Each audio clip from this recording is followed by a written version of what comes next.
Get ready to be jolted out of the ordinary and into a world where conversations are charged with intensity and facts. The Lightning Strike Talk Radio with your host, Mohammed Fahim, broadcasting live from the heart of the city on Chicago's Progressive Talk Radio, WCPT 820 AM. Welcome to a radio show that charges through the airwaves with an electricity like no other.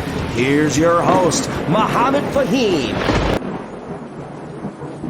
Good morning, folks. Welcome to the Lightning Strike. Another beautiful day in Chicago now and the rest of the world. I don't know what the heck is happening, but something is going around in America, and I am going to call it the Trump 2.0 virus. I've been sick for the last almost 8, 10 days now, coughing, headache, body ache. I guess the rest of the country is going through the same symptoms.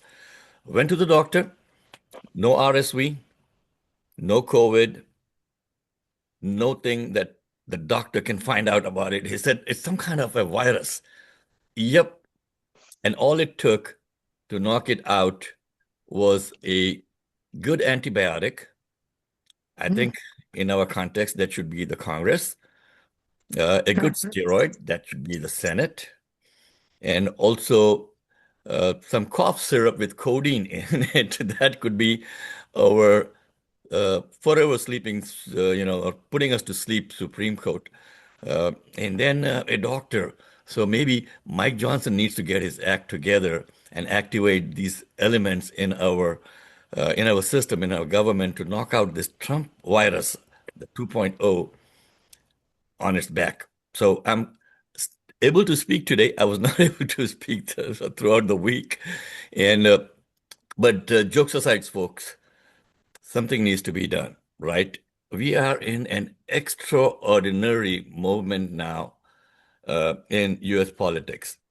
The Trump Department of Homeland Security has entered, how do I put it? A partial federal shutdown because Congress could not agree on a funding package, good news, that includes money for ICE. This isn't abstract politics, folks. It follows public outrage, right? Over two federal agent shootings in Minneapolis, including the death of ICU nurse Alex Pretty and Renee Good, which have deeply shaken many lawmakers' comfort with the status quo. So what happened? Here is what's on the table.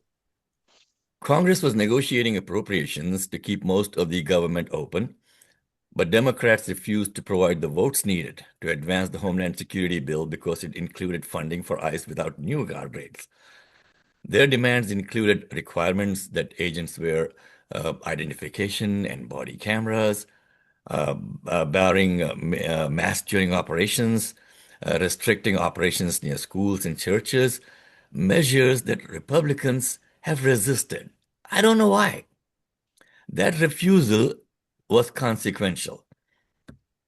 About 13% of the federal civilian workforce, including TSA, FEMA, and Secret Service workers, are now working without funding, even as ICE and Customs and Border Protection remain funded under prior appropriations. So don't assume that ICE operations have ended. No. They still have funds from prior appropriations. Now, some critics, especially on the right, ask, why didn't Democrats simply oppose ICE funding sooner? The short answer is that politically, Democrats historically mixed support for broad Homeland Security bills, even as they raised objections behind the scenes. Funding ICE has been part of that because Democrats didn't want to be blamed for a government shutdown, especially after the record 43-day shutdown in 2025 that ended with limited wins for them, but pain for ordinary people. But this year is different. Two fatal shootings by federal immigration agents in Minneapolis, Alex Pretty and Renee Good, changed the political environment. Many Democrats, including that, continuing to fund ICE without reforms, for politically untenable now. Some House Democrats who did vote for the DHS bill, even in total, there were like 7 people, including our own Raja Krishnamurthy, who's running for Senate. Yeah, he supported that. I think he sent a message appreciating the service. Now they immediately faced blowback from their own voters, and now scrambling to justify their decision.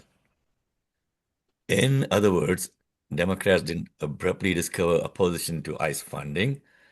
Rather, a tipping point occurred when public outrage made even moderate Democrats see political risk in appearing to rubber stamp current immigration enforcement practices.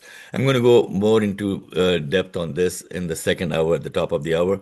Today, Read Bible, our co host, is not joining us. He is celebrating his 26th wedding anniversary to Miss America. Congratulations, Wiz. From the team over here, read for you. Also, we got our political segment producer, Mike Patino, joined us, and Dr. Sheila White, our Person of the Week producer, and an integral part of the show, is joining us. We do have our Person of the Week coming up shortly. And in the morning, the first hour today, we got three guests joining us. And Joey Ruzevich, who is running for Congress in the primary of the 6th Congressional District in Illinois, challenging Sean Casten, is going to be joining us. We have got Dan Jungles, who's running for Will County Sheriff in the upcoming primary, joining us at 8:30. And at 8:45, we have got John Harrell joining us, who's running for the Illinois Senate, Illinois State 8th District. And then in the 9 o'clock hour, we have got Congresswoman Newman joining us with her guest, Toni Preckwinkle, the Cook County Board President. And then at 9:30, Maaria Mozaffar will be joining us with her segment of Breaking the Echo Chamber. 12 minutes past 8 o'clock. I am on the clock now, and let's see if we can bring in Dr. Sheila White. Good morning, Dr. Sheila White. Good morning, Chicago. Good morning, world. Wow, we have something for you today. I'm so excited because we have one of the trustees in Carol Stream with us on this morning is our person of the week. This is a dynamic individual with a magnetic personality. And I am really excited that he is spending a little bit of his Sunday morning with us. His name is Matt McCarthy, and he has an organization, Bags for Life. And this organization they have reached milestones. There's so many memories, and it's very meaningful. This organization is a winter tradition with a warm heart. And I just want to give out that shout. One team, Carol Stream. Just want to welcome Mr. Matt McCarthy to the Lightning Strike this morning. Welcome, Matt. Good morning. Thank you for having me. You know, Matt, I just want to talk a little bit about this growing community event that's happening in Carol Stream, Illinois. Tell us a little bit about Bags for Life and the awesome things that you guys are doing there in the community. Well, this really started out about 10 years ago as an idea of mine to kickstart Relay for Life that American Cancer Society holds. I wanted to raise a couple $1,000s in the middle of winter when nothing else was going on. So we did an indoor bags tournament at one of our local bar and grills. At the time, it was called Flip Flops. So the owners, Bob and Chris, and myself, my wife, my daughter Shannon, and then another trustee and a couple other people sat down and came up with a plan to do an indoor fundraiser of indoor bags in the middle of winter when nothing was going on. We were hoping to raise $2,000-3,000. First year we raised $10,500. So we said, oh, we're going to do this again. The next year we did about 12,000, and then about 17 the next year. After sitting down and talking about it, and we love the American Cancer Society, and we need to find a way to cure cancer. We also wanted to then start touching local. We wanted to make an impact locally. And it started with our mayor's foundation for his son, the Dominic Savarino Foundation. We started giving them small donations towards scholarships for kids who really need it in Carol Stream. And then it spun off to the food pantries, Violet's Kitchen, Breakfast with Babies, the park foundations of both Bloomingdale and Carol Stream, the Knights of Columbus, and even the Rotaries Foundation. And the reason we did it this way is, number one, anything having to do with food. Hunger is not political. Nobody should go hungry. When you walk into a restaurant and see the amount of food that is thrown away, no one should ever go hungry. So over the past about 6 years, each year we give each of the food pantries $4,000 to $5,000, Breakfast with Babies, and all these different other organizations. And we kind of become a clearinghouse of finding a way to touch local through other entities. So Mhm. we were happy to raise that, and then it skyrocketed over the past four years, where we went from 30 to 60 to 80. Last year we did $94,250, and that's what we raised, and that's what we donated back out. Every Mm. cent that comes in turns around and goes back out. The any expenses are covered by the committee of about 20 people or a few of our sponsors. So through the first 9 years, we've raised $377,250, and we've donated every cent of that back out. I want to talk a little bit about the Relay for Life. Why choose the American Cancer Society? We know that there's been major cuts within the administration, but the American Cancer Society, there are survivors. There's a lot of different aspects of this organization that you all touch and reach. There's survivors, there's families that, come together to celebrate in some of the events you have. But why Cancer Society? Well, American Cancer. that was actually, I was on the local central committee of the Relay for Life committee, which is part of American Cancer Society. Mm-hmm. And so this idea was born out of that committee. And it was kind of funny. I threw the idea out there, and they all looked at me and said, "That's a great idea. You should do it." Um, Yeah. and since I came up with the idea, I'm big on owning it. So I put it together and got a great group together who jumped in and did it. So then it became, at first, it was really about just supporting Relay for Life and American Cancer Society. We just felt that there's so many needs locally. We have a wonderful community. We have a community of people who volunteer, a community of people who donate. It's the people who make this village a community. Yeah. Absolutely. And the farther we went along, the more we knew we had to touch locally. Hmm. You all are embracing the 10th year for this organization. How does that feel? I mean, its longevity has its place, obviously. So, how does it feel to be doing this, making a difference and an impact in the community for 10 years? The excitement we build throughout we start really planning August, September, our smaller committee, and we were actually talking about how it's crazy to think that 10 years ago we were just hoping to do a one-off and have some success. And then after year 2 or 3, we really decided it had legs, and we'd keep going with it. But more than anything, it was as we start to plan and we know we're going to hand a check to each of the food pantries and hand a check to Violet's Kitchen, which who feeds homeless.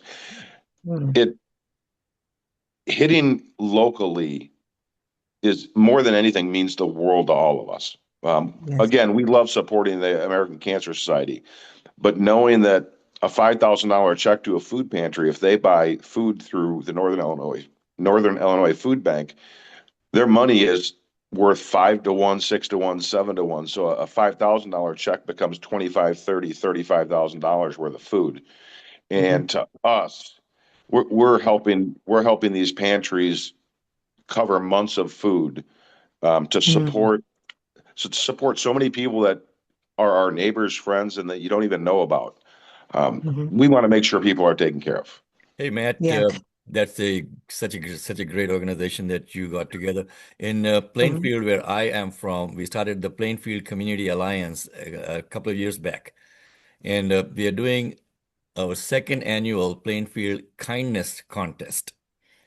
And so this is something that I want to bounce off of you later on. And let's connect offline because we're running short on time.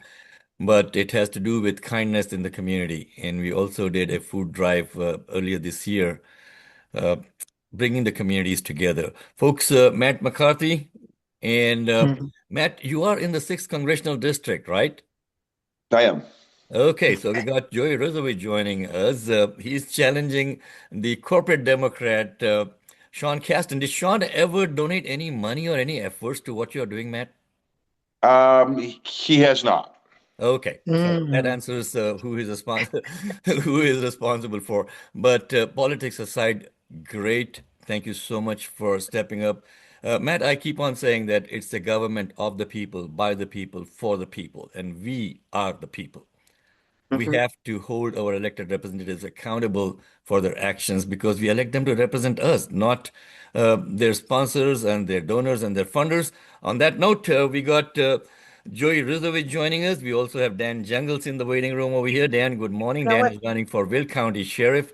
Dr. Sheila White, we have a final question Yeah, for Matt before we let him just go. one just one more question. I want to know how can they donate, Matt, to the organization? It's such an important organization. So give us your contact information for They, donations. they can reach out to me at my cell phone number, 630-251-3572, or they can go straight to our website, which is bagsforlife.org. And there's all kinds of information on there, or Bags for Life Foundation on Facebook. Thank Wonderful, you. Matt. And please stay on if you want to. We got Joey on the line over here, and you can ask any questions to Joey as to what he wants to do and why he wants to challenge Sean Casten. Joey, good morning. Good morning. Thank you for having me. You are very welcome, Joey. I saw that you were yawning and rubbing your eyes. Man, running for office is not easy, Joey. I've been there, done that. It takes a special person. And thank you so much for stepping up to challenge Sean Casten, who you just heard is not with the common people. So, Joey, good morning. And again, tell us a little bit about yourself, who you are, why you are running for this, what do you want to do, how Yeah, can you help us? absolutely. So my name is Joey Ruzevich. I am running for Congress in the 6th District of Illinois. And as was mentioned, I am challenging the current incumbent Representative Sean Casten. So, I'm running for Congress because if things were good right now, I wouldn't be running. I think we're in crisis, both economically and morally, and I think that these issues are tied. We were just talking about a gentleman who is doing all that he can to try to help out food pantries, and we've seen that food pantries have been experiencing a massive rise in people coming to them that have never come to them before because of food insecurity. And that's because the government is failing. We have benefits such as SNAP that are being cut. We have programs that are being cut. And so now the people have to turn to their neighbors who are filling in the gaps that the government does not fill. And so that's what I want to change. I think that we have the money to build a better society. We're simply wasting it mostly on war. We have a $1 trillion Pentagon budget, excuse me, and they haven't passed an audit in 8 years. So I want to reappropriate funds away from war and towards the American people because that's what we need. So, Joey, a little bit about your background. Yes. So I am a software engineer. I did machine learning research out of college for a subcontractor of the Department of Defense. I was researching different platforms that the government was planning on using for their machine learning projects. And then I became a mobile app engineer for a Silicon Valley tech company named Affero. And we created an app that controls smart home products. So light bulbs, door locks, ceiling fans, anything that you can control from your phone. I was one of 3 members of the mobile app engineering team to do that. And now I have my own small business creating mobile apps for other small businesses that are priced out of the technology market. And, I think with my background in machine learning research, I'm very well poised to be one of the only people in Congress that can understand the current technology situation that faces the country, especially with AI. And this, again, relates to electricity prices with the data centers going up and how that's causing the middle class to be squeezed and squeezed more. And so now people have less money for groceries and they have to visit food pantries because they're spending it on utilities, right? Or the other rising costs of living. So this is all connected, and we need somebody that is capable of recognizing those connections and has a plan on how to regulate this technology. So, Joey, do you have a plan or do you have a concept of a plan, as the Cons- president likes to I have say? many concepts of many plans. Okay. But one of the first concepts is to require data centers to build their own energy infrastructure and to require that energy to be green energy. And so this is going to make sure that these data centers are not plugging into the existing electrical grid, which then takes from the existing supply. And if there's more demand, and there's the same supply, then the prices are going to go up. Very basic economics 101. So we need to increase the supply of energy, and we need to make sure that the data centers are not using the general public to subsidize their profits.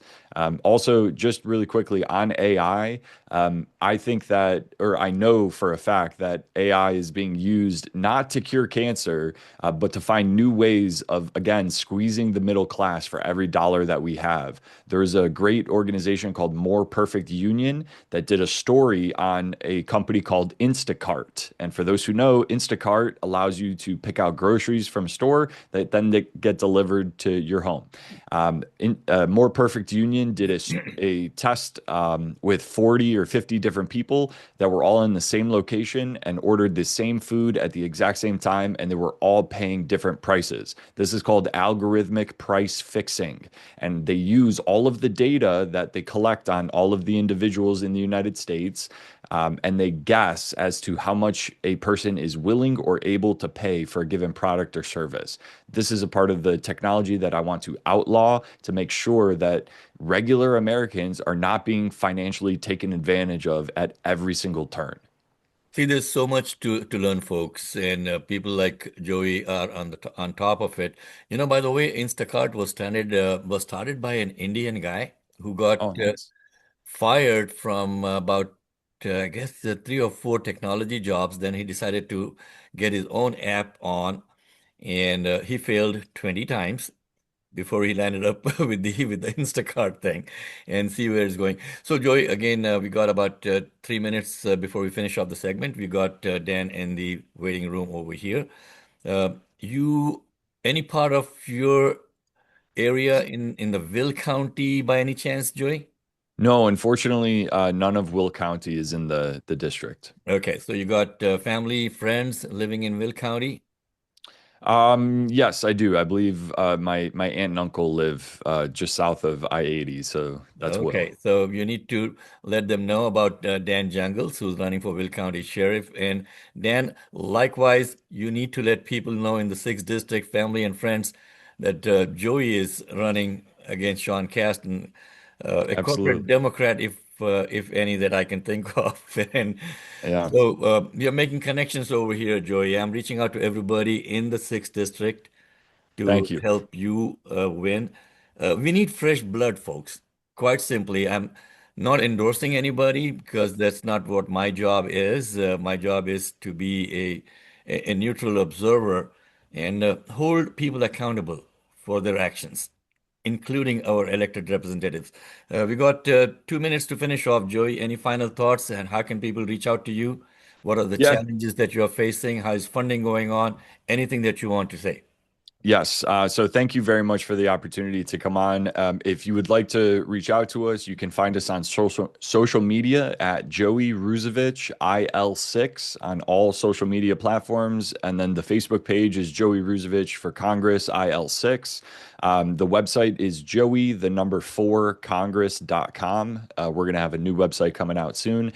We would definitely love your donations. Small dollar donations help us the most. We're sending out mailers right now. The first round of mailers just went out to make sure that the highest propensity voters do see my name before the actual primary date. Please come to some of our events. They're listed on our social medias. We have a bunch of them coming up.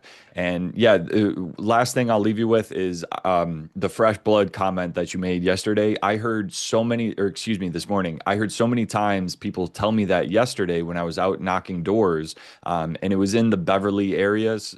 So, you don't expect people to necessarily be too engaged with politics, whether or not it's local, state, or federal. Most people are just checked out. But whenever I approached them and said, hey, I'm running for Congress, I'm from this area, I went to Brother Rice, I went to Moraine Valley, they're like, yes, we need new people in there, especially with all of the failures of leadership that we have through Hakeem Jeffries and Chuck Schumer. If you are not calling for Hakeem Jeffries and Chuck Schumer to step down from leadership, you shouldn't be a congressperson either. The Democrats have a ton of leverage that they can use at any moment, but they choose not to because we are led by weak men.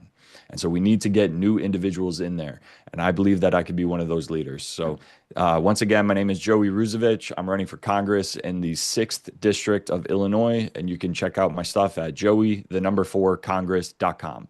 Thank you you, so much Joey. for having me. Folks, Joey Ruzevich joining us, running for Congress in the Illinois 6th District. It's 8:30. We are switching around now to Dan Jungles. Good morning, Dan. Good morning, Mohammed. How are you? I'm very well. At least I'm able to speak now. My Trump virus is under control with the right antibiotics and steroids and cough syrup and everything. Good to And, hear. Good to hear. it took the doctor, in this case, I guess in Congress, it should be Mike Johnson getting all of these things together to wipe out the Trump virus that is all over the country right now. So, Dan, quick introduction. Who are Sure. you? Where are you from? Why are you running? What are you running for? Absolutely. Thank you, Mohammed. And thanks for having me on. My name is Dan Jungles. I am running for Will County Sheriff. I'm a lifelong Will County resident. As a matter of fact, I can trace my family roots back to Will County, back to when it was first founded in 1836. So I am from the county. I don't plan on leaving anytime soon. So my roots are here. This is where I'm raising my family. So I'm running for Will County Sheriff. I've been with the Will County Sheriff's Office for 27 years, roughly. And throughout my journey at the Sheriff's Office, I started out at the jail as a deputy and worked my way up, became a detective, became a sergeant, lieutenant, deputy chief, and now I'm the current undersheriff. So the office of sheriff is as high as you can go at the sheriff's office. And since I'm the undersheriff now, I can't go any higher. So that's one of the reasons why I'm running. When I was promoted to deputy chief, the current Sheriff Kelly, said to me, he goes, run your division how you want, and I'll fully support you. So that's what I've been doing. So I've been making a lot of changes at the special operations area at the sheriff's office, because that's what I was in charge of. So all of investigations, crime scene, warrants, and all of our task force positions. So I made a lot of positive changes to those areas, and I want to make. I don't want to just make positive changes in that area. I want to make them all throughout, the sheriff's office. So, folks, Dan and I go way back now, especially we got to know each other very well when that murder happened in Plainfield of the 6-year-old child, the Palestinian child who was murdered by that monster who is no longer with us. And I saw the passion for public service in Dan right at that point. And I'm so glad, Dan, that you're running for office. What are the challenges that you're facing, Dan, as far as getting the word out? Let's start off with that, and then we'll get into policy. Sure. That's the hardest thing, is getting the word out, especially in my my position, because I work Monday through Friday, 8 to 4. I'm raising 2 teenage children, so I have that at home as well. So the challenges of getting out and being everywhere. My wife, she's been a saint throughout this whole process. She said to me at one point, she goes, when are you going to be home? Are you going to be home at any time this week? I'm like, well, you know what? I'll be home one day. Other than that, I'll have this event going this night, sometimes 3, 4 events in one night. So it's a constant battle as far as, managing scheduling and that sort of thing. So that's been the hardest part of this whole journey. I know, sure. Dan, and thank you so much for getting up early on Sunday morning to be with us on the radio over here. So the sheriff's office, basically, how does that differ from our local police forces? Sure. So sheriff's departments statutorily are really only in charge of 2 things: courthouse security and maintaining a jail. So that's statutorily, that's really all they have to do. Okay. But we do so much more. We are out in all of the unincorporated neighborhoods. We have detectives, we have crime scene investigators, we have all these different task force positions. And at the Will County Sheriff's Office, we're very fortunate and very lucky, because there are we're one of the largest sheriff's office in the state. We're second as far as employee wise. We have about 670 employees at the Will County Sheriff's Office. So it's a very large agency, and there's so much room for growth, so much room for movement. Because now one of the biggest issues we're having right now is recruitment and retention of employees. That's not at the Will County Sheriff's Office. That's the entire law enforcement profession right now. And we are extremely fortunate because our recruitment and retention is second to none, because we are taking officers from other agencies on a regular basis because they want to come work for us, because there's so many different avenues you can do and you can go to. If you want to run traffic, you can do that. If you want to be a detective, if you want to be an undercover narcotics officer, if you want to be a dog handler, those opportunities exist at the Will County Sheriff's Office, because with those are programs we have.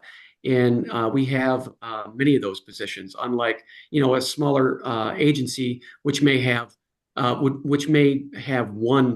canine dog. We right now, I think we have we're in the process of getting 2 more.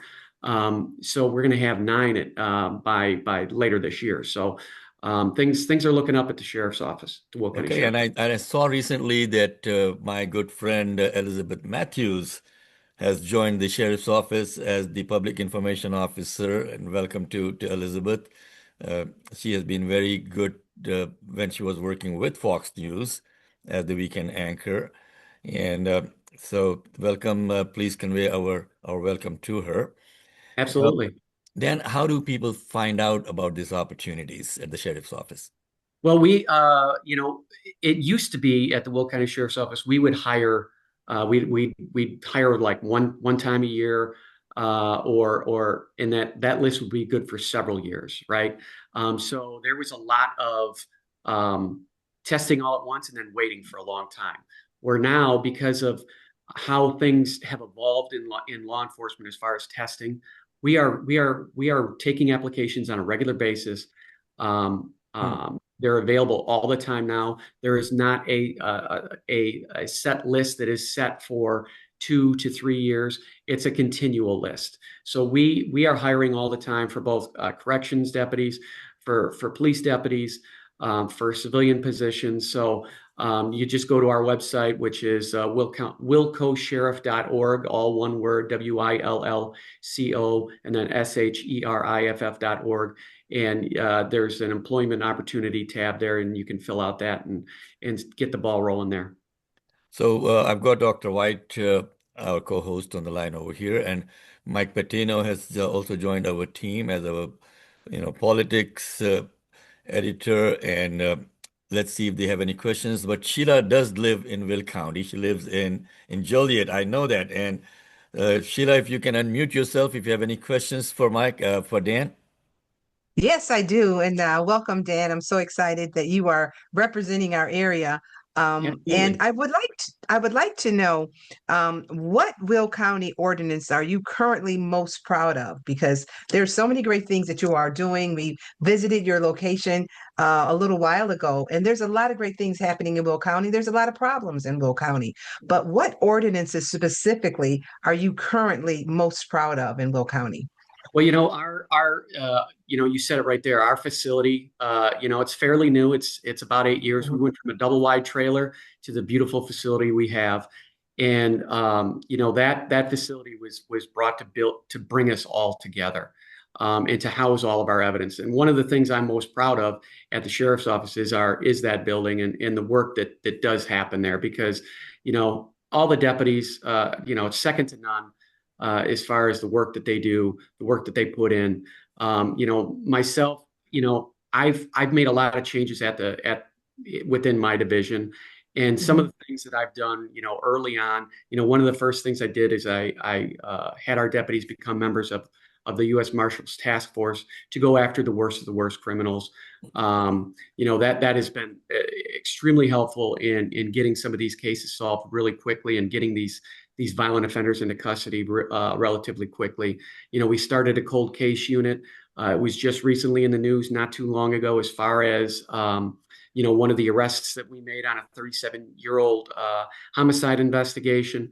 That man was taken into custody, and he is going to be tried for the crimes that is alleged to have been committed, over 37 years ago. So some of the outside the box things that we're doing like that.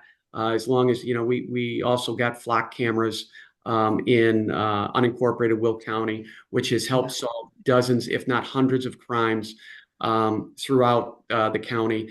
We were able to track homicide suspects. There was a mass shooting in Joliet for Halloween. Block cameras that really helped open up that case, because we were able to identify vehicles that were leaving, and even people that didn't want to come forward as potential witnesses because they were afraid that their parents would be upset about it, that they were even there. We were able to identify them, and everyone, the public was so wonderful in coming together to make sure justice was served in that particular case, because you had a party where there's hundreds of people there and a couple of gangbangers show up and just start lighting up the crowd, shooting indiscriminately. And we as a society can't stand for that. We need to hold people accountable for their actions. And, that's our job as law enforcement. So then, I have another question for you. I just have one more question. There are a lot of law enforcement that are tempted to go into the ICE, working with ICE throughout the land. What are your feelings on that? Because there's a shortage, and then because of the enticement of money and other things, they're leaving the communities and they're going to work with this federal ICE organizations. What are your thoughts on that? Because there's already a little lack there to begin with. Well, I tell you what, it's funny you bring that up, because there was a guy that worked for us for probably 25 years, just retired a few years ago, right? And you see those commercials, $50,000 signing bonus if you come work for us. What did he do? He applied. He got hired. But here's the thing: the federal government didn't come look at his file. I know that for certain, because I'm one of the command staff at the sheriff's office. So they didn't do a background check before they even hired him. Okay. Which is very concerning to me as a law enforcement professional. The guy's a great guy, but if that happens for him, it's probably happening for everybody, right? I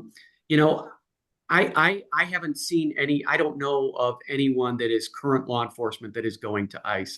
I haven't, no one I know, no one in my circles is that even on their radar, because, when you have an established career within the community, within your department, you're bought in. Most people are. Some people, they're going for a buck. But most of the people that you're going to see that are within the community, that are doing the things that need to be done, they're not going to be doing that job. Hey, Dan, I think I want to just bounce off of Dr. White's question. That's what I had. As far as ICE is concerned, what is the extent of cooperation that the Will County Sheriff's Office provide for ICE in our region? None. We're barred from the Trust Act from assisting them. So, we do not assist them in any sort of immigration effort. They obviously they have a job to do. I'm not going to be one of those guys that's going to call to abolish ICE. They have been around for a long time. Their history goes back to the Revolutionary War. With customs and everything, and this current inception started after the 9/11 attacks. So they've been doing a job for a long time, but it's the tactics that have been coming as of recent which is concerning to me, because they're still peace officers. I don't see too many instances where they're using probable cause to take someone into custody. I see excessive use of force complaints. When you see a video of a preacher or a priest, clergyman, whoever it was in the city of Chicago, who has his arms up, talking to the ICE agents from a rooftop, and he gets shot in the head with a pepper ball, that's unacceptable. That, as far as I'm concerned, that's a civil rights violation, and those individuals need to be held accountable, because we are governed through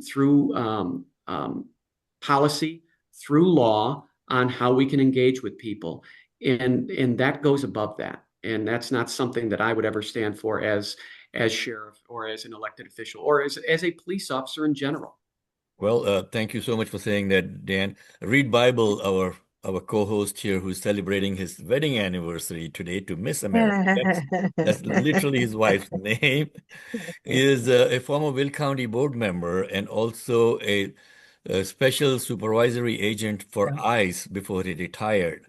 and he has consistently said that that was not what he was teaching agents when he was there. I think Mike has got a question for you, and we'll finish off with Mike's question today. Go ahead, Mike. Thank you. Good morning. Good morning. Had the pleasure of working with the LA County Sheriff Police when I was in California, and I worked together with the ALADS, which is their police union. I was wondering if you have a union on the property, and how well do you work with them?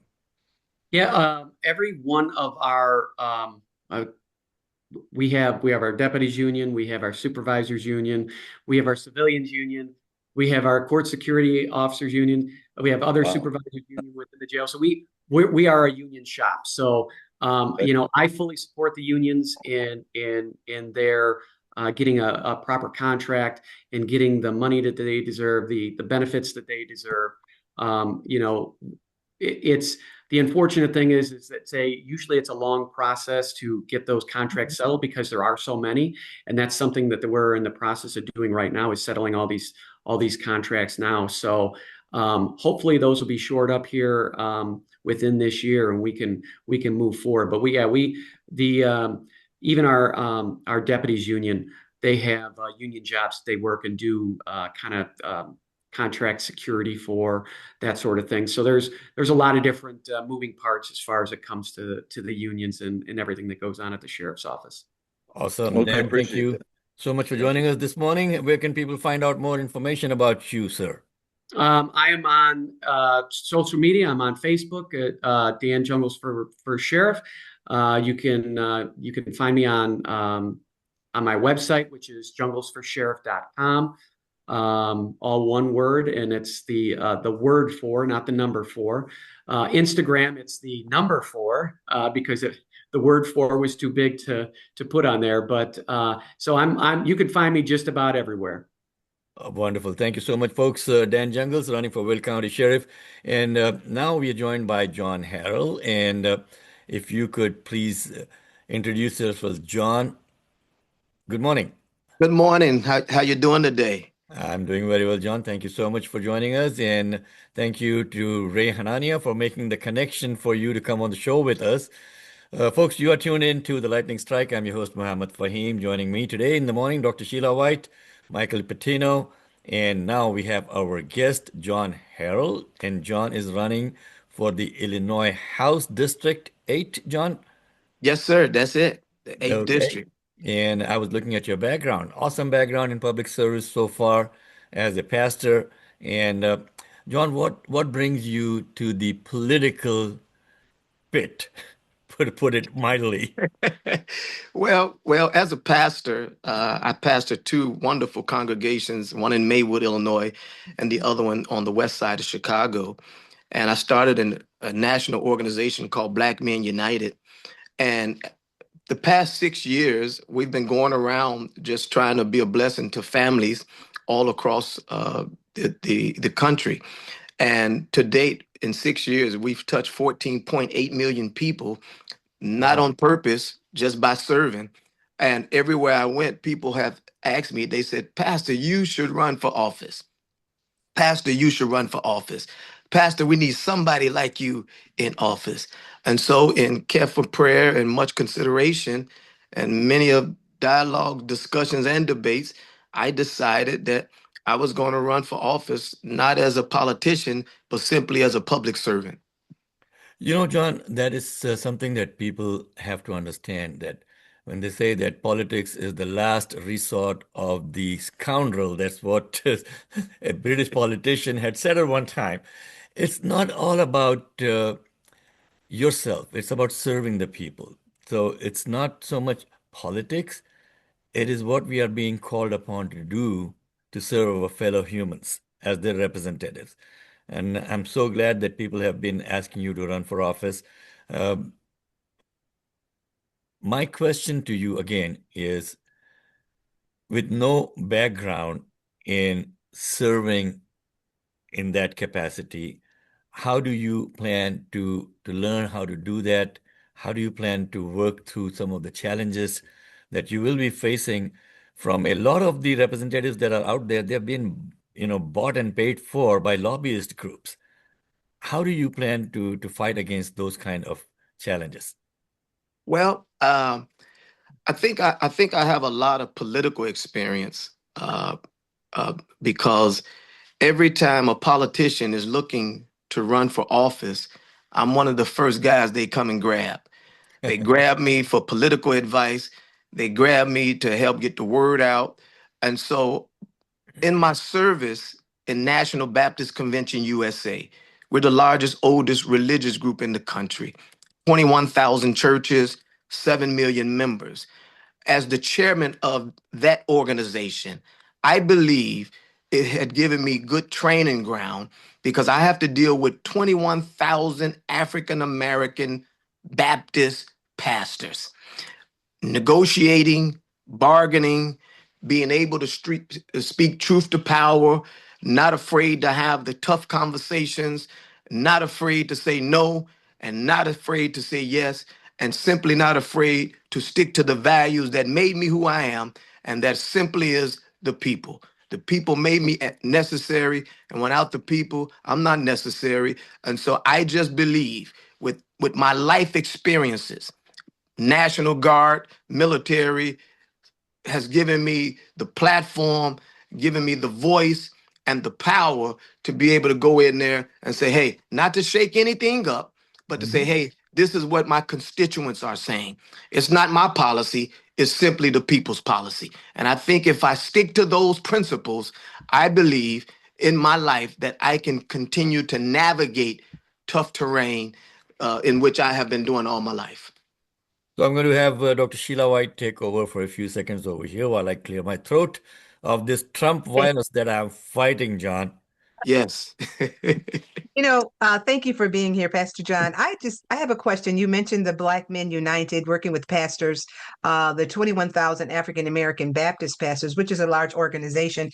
And I do agree, when people are running for office, one of the first things they do is come to the church to be able to get in front of the congregations and to speak their policies and talk about their piece. One of the questions I have for you is, how will you help ensure that communities of interest remain intact, especially for the constituents that you represent in those organizations? Yes, ma'am. As far as redistricting is concerned. Yes, ma'am. I appreciate that. Keep in mind that all I can do is go down there. I can't overpromise, but what I can say is I will not mishandle, mismanage, or misappropriate the voices, the needs of the community. And I believe if I just do that from the position of the 8th district, I believe it will spill over into the 6th district. It will spill over into the 9th district. And so how do you eat an elephant? You just got to eat it one bite at a time. And so if I just stay true to who I am and to what I believe and continue to sound the clarion alarm, and that there's nobody who's better at organizing than me. And so when there's time to organize, we're going to organize because we will have a seat at the table. And even if I have to say it all by myself, ma'am, I've been used to doing that. It took me 30 years to get to where I'm at. And I respect all processes, and I respect the plan. John, Pastor John, how would you help my reach voice across is back, the Sheila. people? My voice is back. Okay. So we got Mike also in the room with us. Mike Patino is our politics sub editor over here, the best wing that I can think of. He knows all about politics and unions and everything. Mike, you got a question for John, and then we'll go back to Sheila. Yeah. I was just wondering, good morning. I was wondering how your relationship is with the leadership in the AFL-CIO, and if you are actively engaged with them. Yep. So keep in mind, I serve on the board of Higher 360. Don Bernanke, all of those guys are there. Unfortunately, they couldn't endorse me because I had no political currency in the game. And so they endorsed Emma Mitt's daughter, who was also running against me. Other than that, I've been endorsed by the Teamsters Local 777, and I've been endorsed by the SEIU. And so I like to think that my relationship with organized labor is okay. Even though they didn't endorse me, it's still okay. Okay. Well, I'm a lifetime member of the Transport Workers Union. So you might want to look them up. Yes, sir. Okay, see, we are making connections over here already. Dr. White, you had another question for John. There's so many things that has to do with faith in our community. As it seems like within the administration, there's not a lot of faith. There's not a lot of truth. There's not a lot of transparency. And I know that's important to you as a pastor. As a pastor going into public office, how will you help ensure transparency within the administration, and the people that you're representing with government, with what's going on? Yes, ma'am. So what I would do is I would continue to set up policy making committees. And these committees will help shape the policy that will be introduced from the 8th district. But then every week, I'm going to have weekly meetings, not monthly meetings. I'm going to have weekly meetings about the state of Springfield so that I can be transparent about what I'm dealing with, so that I can be transparent about what the different legislators are saying down there in Springfield, so that I can bring it back and educate our communities. And in educating the 8th district is going to educate other districts. So we just be transparent, fully transparent, letting them know as to where we are, what is going on, and who's actually doing it. Awesome. Very good. Back to you, Mohammed. Okay, I'm done with my coughing thing over here. And folks, if you have any questions, any suggestions, anything that you want to ask John, it's What's on Your Mind. It is sponsored by our friend Ray Hanania. The number to call in is 773-763-WCPT or 763-9278. Feel free to text us, or you can call in also. We've got about 3 minutes to finish off with John before we go to the top of the hour with NBC News and the station break. And John, so policy-wise, what are your top priorities when you get elected? And please understand, I'm not saying if you get elected, I'm saying when you get elected. So we're Yep. going to make sure that we'll spread the word out for you. Top 3 policies that you want to focus on. Yep. I think the very first introduction would be what's called a 2020. 2020 policy that I want to introduce is real simple.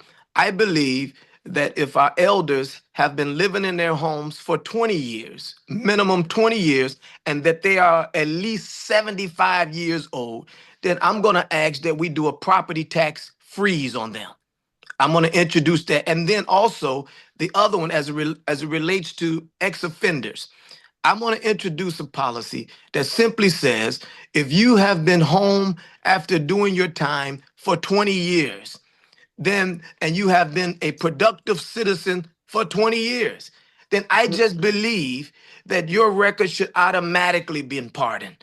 And then certainly last but not least, I want to make sure that unions like the Chicago Public Schools cannot infuse money into an election so that they can puppetize an opponent to push an unfavorable agenda, that every time money is being misspent, mismanaged, mishandled, misappropriated, then the Chicago Public Schools should not be able to go on their own autonomy and raise the taxes of working class people. And so those are the first 3 things. And I know it's going to be tough, but I'm going to be sounding the clarion alarm because I just think it's the right thing to do. So John, where can people find more information about you? Yep, I am on social media, Facebook, and it's simply Harrell for Illinois, for FOR Illinois. And then my campaign office is on the west side in the Austin community, 5449 West Madison Street. And then I'm also on Instagram and Twitter and TikTok. My children, and they put me on TikTok, y'all. So I can be found Harrell for Illinois. John Harrell for Illinois. I'm here to serve and look forward to representing you all. And I promise you, I won't let you down. Okay, John, we are going to be taking a break at the top of the hour. If you would like to stay on, we can have a few more minutes conversation after 9:05. There is something that you said that sparked an interest in me. So if you don't mind, would you mind staying on with us? Yes, sir. I would love to. Okay, sounds good. We'll be going for the break shortly, but we can continue the conversation while the break is going on. We can continue because we are live on Facebook also. Yes. And folks, all of this information will be posted on our website, which is TLS Radio for the Lightning Strike Radio, tlsradio.com. And on our Facebook page, it will also be posted on our YouTube channels and on our SoundCloud, Instagram, and all of those kinds of things that you can go back and listen to these wonderful guests who are here. It's all about stepping up to help the community, John. It's very tough running for office.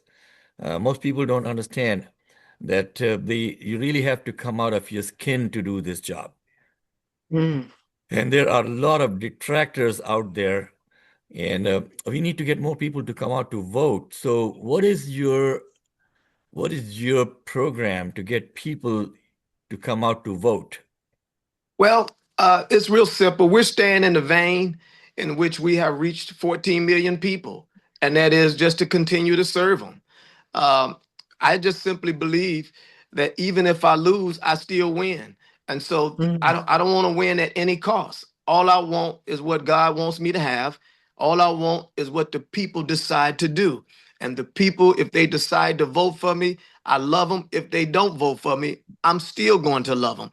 And so my vehicle is not some hitting game plan. It's real simple as to what made me who I am, and that's making sure that I'm touching and working with people.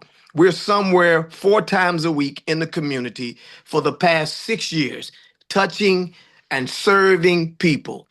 I get 2,700 tractor trailers donated to me every single year. We have been an excellent steward to make sure that those items reach those families who are in need, and that's my game plan. I'm the same John Harrell who is working for the people, serving them time and time again with with such an honor to do so. And so that's how I'm getting my word out, letting them know, hey, you asked me to run, I'm running. I need your support.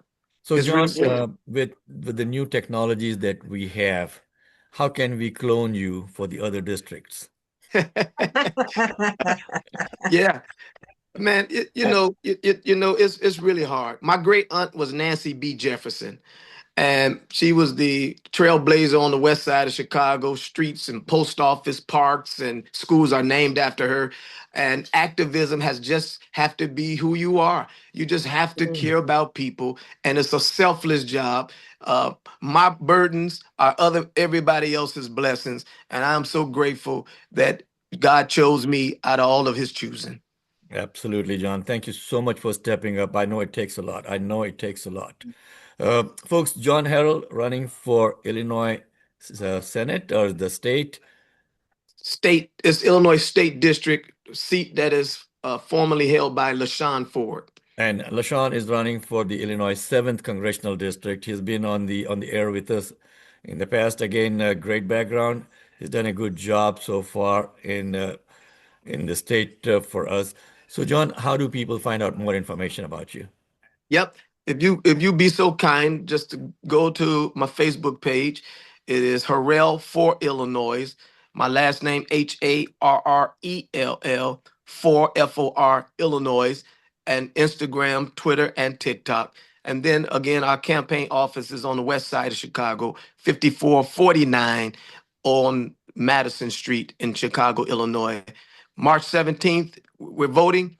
March 2nd is early voting. Y'all do me a favor, punch 73.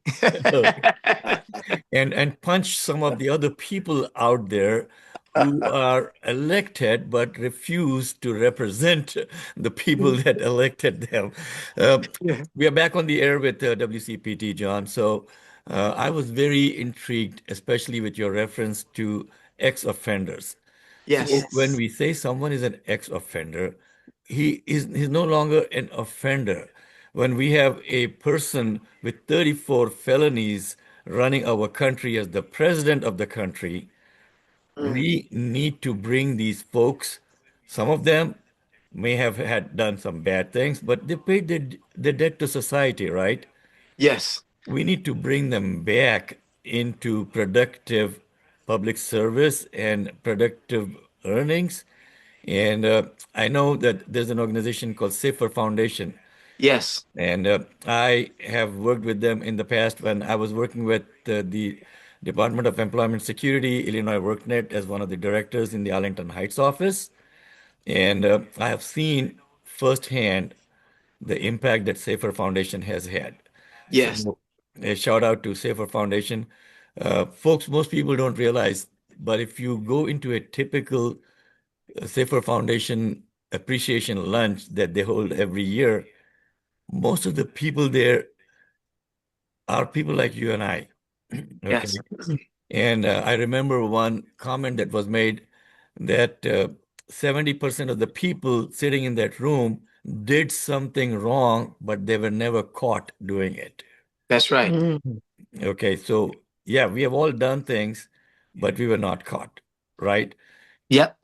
And so, how do we bring uh, this, John, something I want you to work on when you get elected, okay? Mm-hmm.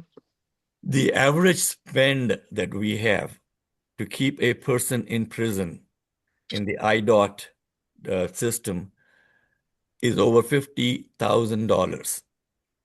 And we have these judges who are coming in, especially for young people whose brain is really not formed yet, Mm. and sentencing them to 20 years, 30 years, 40 years in prison for something silly that they did, or something very bad that they did. And then they don't go back and revisit them to see how they have reformed themselves. When are we going to spend that same amount of money or something similar to really get these people to stay off of prison? Yes, sir. You know, I'm glad you said that. Two things.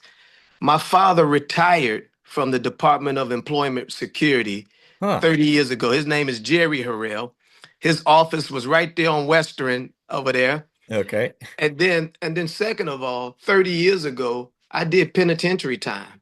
I Mhm. did penitentiary time because I got caught up in I got caught up in a net and being a product of my environment.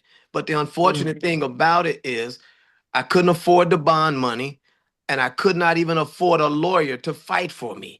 If I had Mm. afforded a lawyer to fight for me, I wouldn't be in this predicament that I was in. But then what happened was being incarcerated in deplorable conditions, and you take time just so that you can go home, and you take this time, they bring they throw cases out, they throw felonies out to get down to one felony. They say, if you take this time, you can go home in 3 years. And you say, okay, I'll take it because I'm sick of being here for a year. And so my point is that those are going to be some of the very first things that I'm going to adjust, because mental health is real. Yep. Mm. Lived experiences are real. And Yep. so people say, Pastor, you shouldn't tell nobody that. No, I got to tell people that because I'm transparent and I'm not ashamed of where I'm at. I'm ashamed of what I did, but I paid my debt to society. 30 years later, I got 131 employees who come from the very system and communities that I come from, who are working. I got $100 million of economic development. And so I'm a living proof that if you focus on the right things, if you pick yourself up, dust yourself off, and work hard, then God eyes have not seen, nor ears have heard the things that are in store for you. Well, Pastor Lawrence Blackfull Jr. is also on our team as an advisor. He does some awesome work. You know, we've known each other for over 15 years now. As far as workforce and economic development is concerned, that's what my business is. I'm in the consulting business for that now after retiring from the Illinois WorkNet system. So we need to get together, John, Yes, bounce sir. some ideas off of each other. Uh, we need to help the communities out. And I think our public prosecutors need to be held accountable for their actions also. They are like car salesmen now. How many cars did you sell this month? How Yeah. many convictions did you get? They have no idea about the impact that they're having, not just on that individual that they help to put in jail, but the families and the entire society at large. Yes. That system needs to be thoroughly reevaluated, John. That's right. They have created a pipeline to Yep. these institutions that are downstate, creating a whole industry for small communities. And I was talking with some of the judicial candidates that have come as guests on the show, and this is what I have written a Substack also on this as to the impact, not just financial, but social impact of these long sentences, which are designed to just boost up some people. 9/11 now, John, it's time for us to say goodbye to you. If you would like to stay on, feel free. We got Dr. Sheila White, Michael Petino in the room with us, and now we've got Congresswoman Marie Newman joining us for her segment in this morning. And Marie is also going to have her guest joining us. Toni Preckwinkle will be joining us as Marie's guest on at about 9:15. And John, feel free to stay on. If you have anything to add on, just raise your hand and we'll see if we can bring you in. Marie, good morning. Good morning, everyone. My voice is Morning. back, Marie. Good morning. I'm fighting the Trump 2.0 virus now. Okay.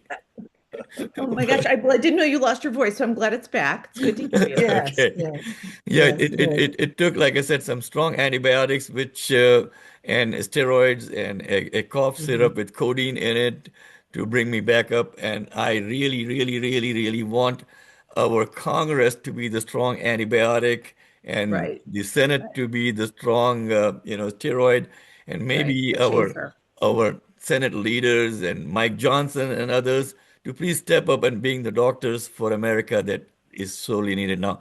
What's on your mind, Murray? So this week, and we may have covered it, so stop me. APAC jumping into all these races. You guys probably covered it earlier in the broadcast. Hmm. Um, I want to connect two dots for everybody if you all didn't. So Mohammed, stop me if you guys connected these things. But so I've been at a bunch of political events recently, Senate, congressional races, down ballot races, all the things, right? And all of these candidates saying, well, I had no idea this PAC was helping me. No idea, like with boldface, right? And the reality is that they all know. I just want everybody on this call to know, maybe less than 1% don't know, but that means they're an incompetent candidate if they don't know that. And here's why they know. They're not breaking the law, by the way. There's a thing called a red box that goes up on your website that provides messaging and information for folks that are looking to help you, a la super PACs and independent expenditures. So when they say, oh gosh, I didn't know, that's a bunch of hoo-ha. They did know. Mm. So catch your candidates in that lie when they say they don't know. The real answer is, yeah, there's messaging that if anybody wants to help me, there's messaging on my website that in a place called the Red Box that indicates what people that want to help me. Be honest about it. Almost every candidate uses red boxes at the congressional and Senate level and presidential level. So just be honest about it. Like, look, you're not coordinating with them, so you're within the bounds of the law, but be honest about that you know it. It's just really silly. So in Illinois 7 and Illinois 2 and and Illinois 8 and Illinois 9, we know for sure APAC is coming in. We know APAC is coming into the U.S. Senate race. Just be honest. Good Lord, it's so silly. Like, yes, we know APAC is there. Just be honest. APAC is helping you. Like, just be it. Like it is. Own it. So, but I see President Preckwinkle has joined us. Good morning. So good morning. How are you? Good. Thank you. Good morning, Good Toni. to see you. Good morning. Good to see you after a long time when I was with the Illinois WorkNet system. We were Okay. trying to reform the system, and I'd met you quite a few times then. All right. Well, good. Well, Toni, so your race is heating up a little bit. We think that's an accurate statement? I think that's fair. Okay. So, what I like to do on our show is kind of do a compare and contrast. So, as voters are starting to make decisions, Toni, what do you think of the differences between you and Brendan Riley? Well, first of all, Marie, I'm a history teacher, and this is a profoundly troubling moment in our country's history. Mhm. The President of the United States has declared war on us. Blue states, blue counties, blue cities. He was only in office a couple weeks before he sued the governor and the mayor of Chicago and me around immigration enforcement. And he threatened to take away all of our federal funds. But it really wasn't about that. It was about intimidation. It was about trying to keep us in a box, trying to keep us from defending ourselves. But we didn't cave. We didn't cooperate with ICE or the Border Patrol, which is clearly what he wanted. We defended ourselves. And the case was thrown out in federal court in the fall, and they didn't even appeal. Mhm. And then, of course, they came to Cook County with Operation Midway Blitz, and they snatched people, kidnapped people off our streets. They terrorized immigrant communities. They tear gassed and pepper gassed protesters, pepper sprayed protesters. And I issued an executive order. I said, you can't be in our hospitals, you can't be in our courtrooms, you can't be in our parking lots. If I could have, I would have forbidden them from being on our streets and sidewalks. Mhm. And of course, they killed a young father, and then they went to Minnesota, where I grew up, and killed a mother and a nurse. But it isn't just their assaults on the immigrant communities that are so profoundly troubling. This president is attempting to destroy President Obama's legacy, which is the Affordable Care Act. So they're making it harder for people to get health care because they've made access to Medicaid more difficult Mhm. and even eliminated the subsidies on the marketplace so that people who buy their health care on the market in marketplace programs have to pay more for it. Some of them up to double what they paid before. And they've tried to cut access to food stamps. I stood with the Greater Chicago Food Depository, and we talked about the impact that's going to have on families. We're going to have more hungry kids in this country as a result of what they're doing. And more recently, just in the last few days, 4 blue states, are under assault. They're trying to take away our funding for AIDS and HIV and housing the unhoused. This president of the United States, as I said, has declared war on us. And I've stood up to him. I'm the only one with the courage and the experience to defend our residents and the programs that they rely on. Yeah. What was remarkable to me when we first started to get invaded, because it was an invasion by the federal government into Chicago metropolitan area, and it included the suburbs. So Cook County was at the kind of epicenter of all of that. What I remarked about immediately was the cooperation between you as the Cook County president, the mayor of Chicago, and the governor, and that's real leadership. And I want to note that. And so experience and institutional knowledge when you're doing the will of the people is really important.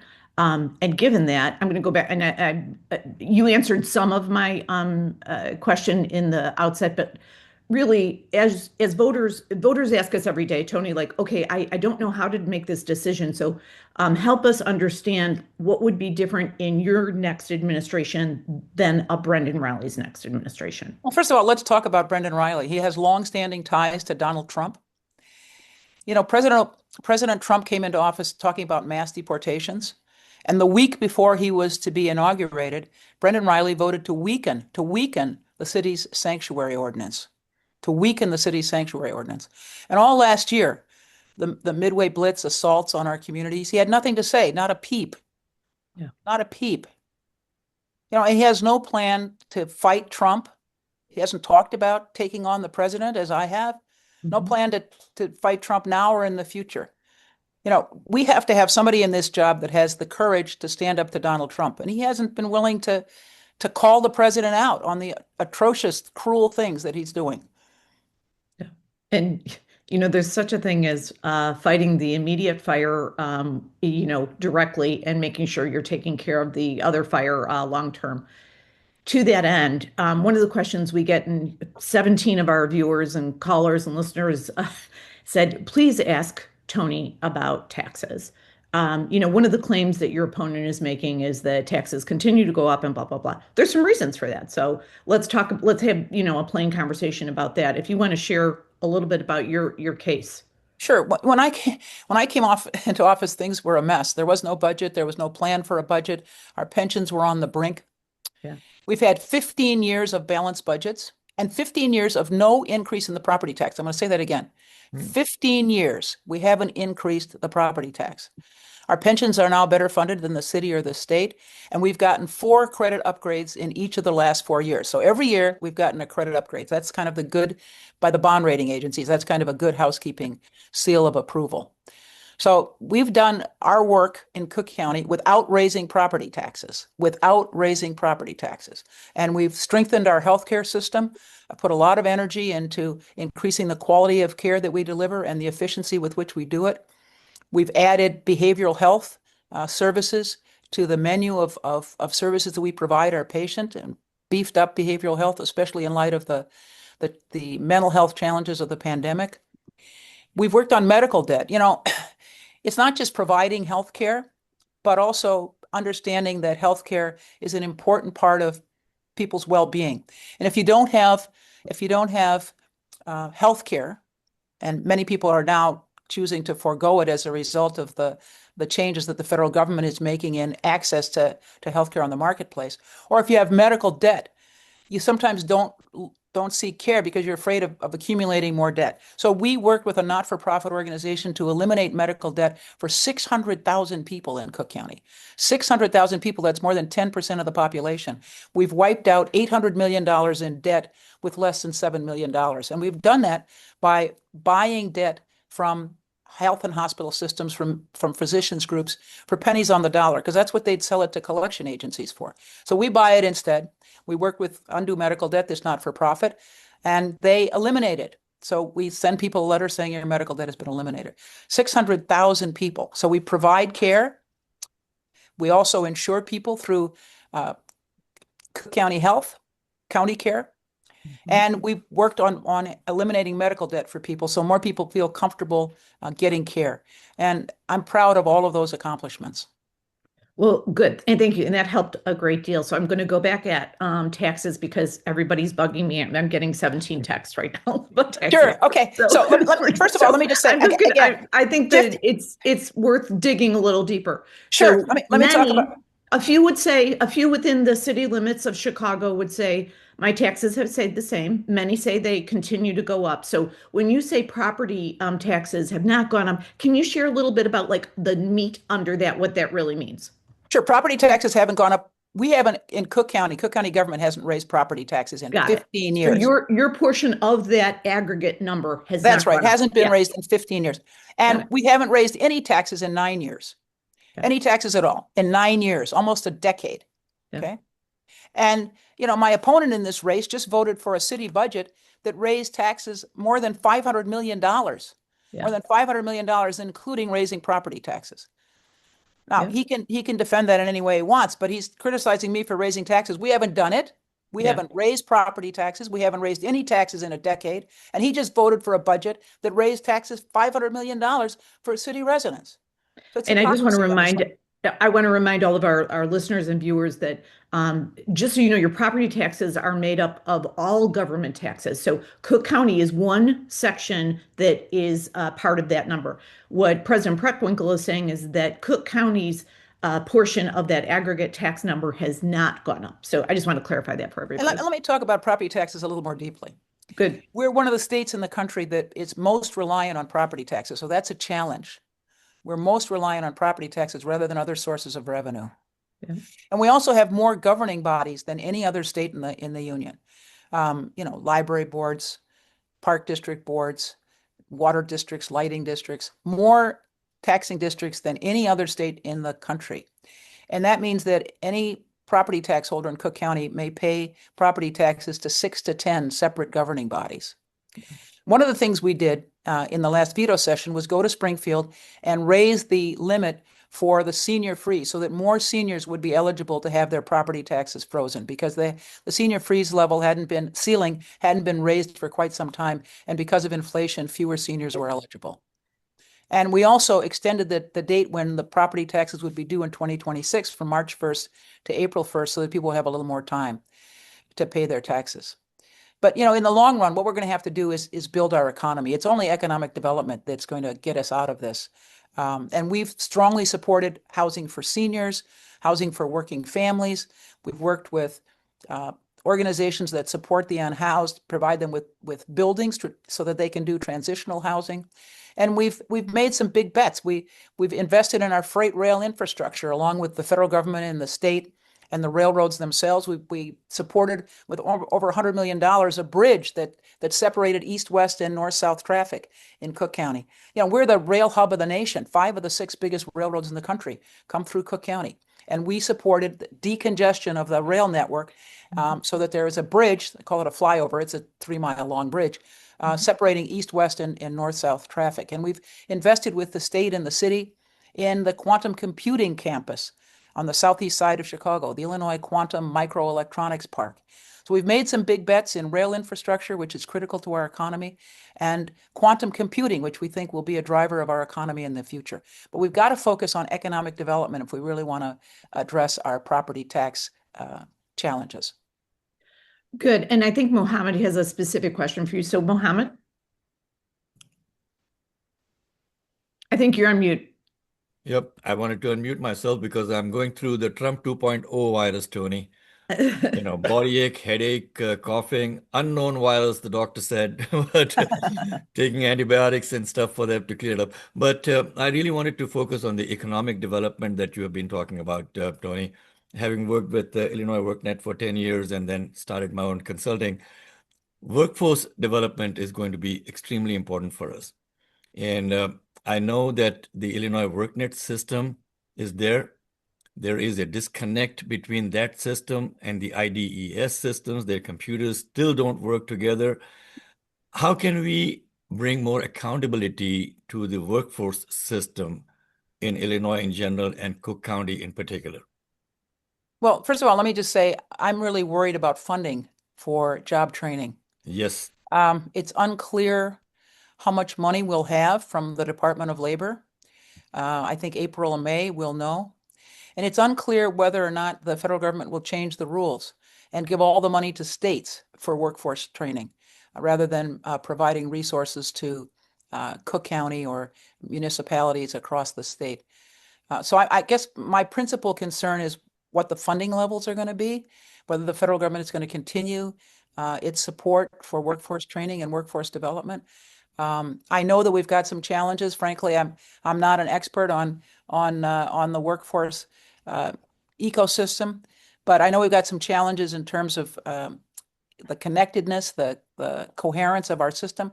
But my first primary concern actually is funding. Okay, so when we have our elected representatives going to Congress, and hopefully we'll have some fresh blood this year, we're really hoping for people who will go to work for the people, not for, who has sponsored them or who has lobbied them with money. I think we should be asking those questions, Marie, to those people that, that are going to go represent us in Congress. We need more money and we need better programs for workforce development, especially with AI coming in, the skill sets that need to be there for the next generation of workers.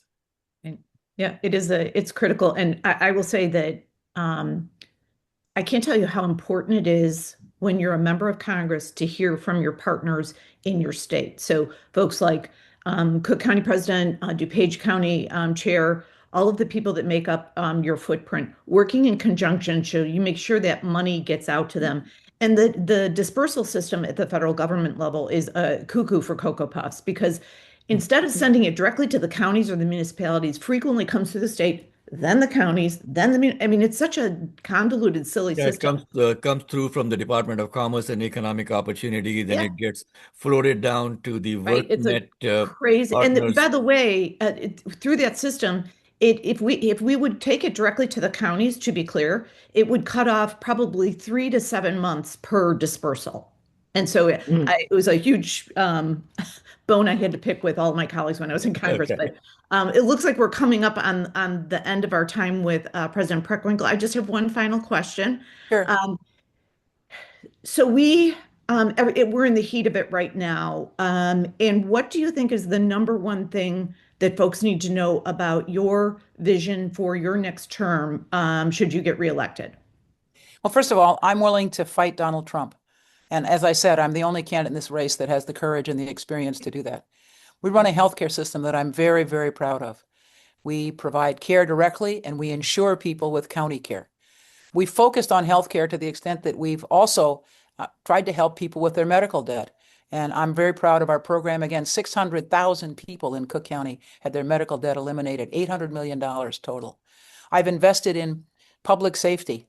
We've put $200 million into community-based organizations to help with violence prevention, people on the street outreach, people working with young people who've been involved in the criminal justice system, or folks coming out of jail or prison, or people who've been the victims of gun violence and need help with trauma. That $200 million investment has paid off. Violent crime is down in Cook County. And actually, in the last 4 years, murders are down 50%. Murders are down 50%. Now, violent crime is down across the country, but it's particularly down in Cook County as a result of investments made, not just by us, but also by the state and the city and philanthropy and the business community as well. We've all worked together to drive down those numbers. And I've talked a little bit about economic development and how important I believe that is. So I'm committed to our healthcare system, worked hard to improve the quality and the efficiency of the care that we deliver. I've committed myself to criminal justice reform and public safety. Actually, the public safety actors have had their budgets doubled in the last decade. So the chief judge, the state's attorney, the public defender, the clerk of the court have all had dramatic increases in staffing and commitments to technology. So I have the experience to run this government. I have the courage to stand up to Donald Trump. My opponent doesn't. Well, I thank you so much. And in true Toni Preckwinkle style, she gave us 74 reasons, not just one. So yay, very efficient. Okay. Thank you. And Well, Toni, thank you so much for joining us today, and have a great day. Stay safe on the trail. You do Thank you. also have the height to go toe-to-toe with Donald Trump. That's on right. this. Okay. Thank you. Very important. Thank you. Have a good day, President Preckwinkle. Okay. Thank you, Marie, for bringing in great guests. And Toni, thank you for joining us this morning. All the best. And Thank you. feel free to come back on the radio anytime with us that you want to bring in some new ideas, share some perspectives. The station would be happy to get you back on with the lightning strike with us over here. And folks, we got Maaria Mozaffar finally coming back from her world tour and then her fighting with the Trump 2.0 virus that she had before I did. Maaria, good morning. Welcome to the lightning strike. Good morning. No, and the viruses I fight hold no names of individuals at all. No, Well, no Trump individual. wants to name everything after himself, Maaria. Yeah, So no, yeah. I'm just giving him an I take. opportunity to own up to this virus also. Oh, okay. No, I take my health back, and no Okay. individual has the power to make us sick, but individuals do have the power to make bad decisions that help us not get better. So I think that is the key here. I do want to kind of respond and expand on the issue of property taxes. And I think that one thing that you brought up, Mohammed, in your questioning is very key for people to understand is the tie of job development, work development training, and actually statistics for graduation rates in public schools. So a lot of people know this, but our public education system in the state of Illinois is tied to property taxes. And so when you see what the increase of property taxes include, it's also and should be to include the public school system. And we spoke about this before, but this transitioning of focusing on how we're going to prepare the coming generation is going to have to require manufacturing jobs, because that's where the administration is saying that they want to go, but we see gaps in that. How are we getting people ready and getting graduates ready to be open to options of manufacturing when there is the challenge of AI and the temptation of AI? And so who are we targeting? How are we mobilizing these graduates? And then more importantly, how are we encouraging people to graduate, right? I mean, if you look at the difference in the public education system in different parts of Cook County compared to the western suburbs, compared to the communities in Chicago, you'll see great difference in quality and student retention and teacher retention. So I think people need to understand, and many of the people that are invested in education know this, that property taxes is a larger discussion when it talks about how we're going to invest in the community leaders that are going to come out of these communities and how we can prepare them to actually have jobs that are sustainable. And it's all connected. One thing that stood out to me when we were talking about job training is the options that are available in districts where students don't even feel like they have the opportunity to get a job. Right. And so we've all heard about the school to prison pipeline, and that in 2026 still exists. And I think that is a direct correlation of us really addressing the issues of the flaws in our public education system tied to property taxes and what kind of opportunities we are giving individuals. But then tying that also to what, Cook County President Preckwinkle said is the criminal justice system. How are we addressing the issues of individuals that need help versus being incarcerated? How young are they being incarcerated? What kind of options do they have at 16 and 15? Are they able to go to drug school for their mistakes instead of prison? Are they going to get to graduate? Once they graduate from a school system that is not as supportive, that does not have the kind of resources that other suburban schools do, are they going to be able to get a job and have that training? So it's all tied together to exactly what Cook County President Preckwinkle said is funding. It's absolutely funding. And so now we come to the discussion of federal funding and state funding. Something that she said, and I want to expand this to the audience because, a lot of things are said when people are running for office, but for the voters, what's more important is to understand the policies so we can advocate for those policies once they get elected. So the funding process, like Marie, you had just stated, it's so convoluted, right? It comes from the federal government, then it goes through this process, and then it gets distributed.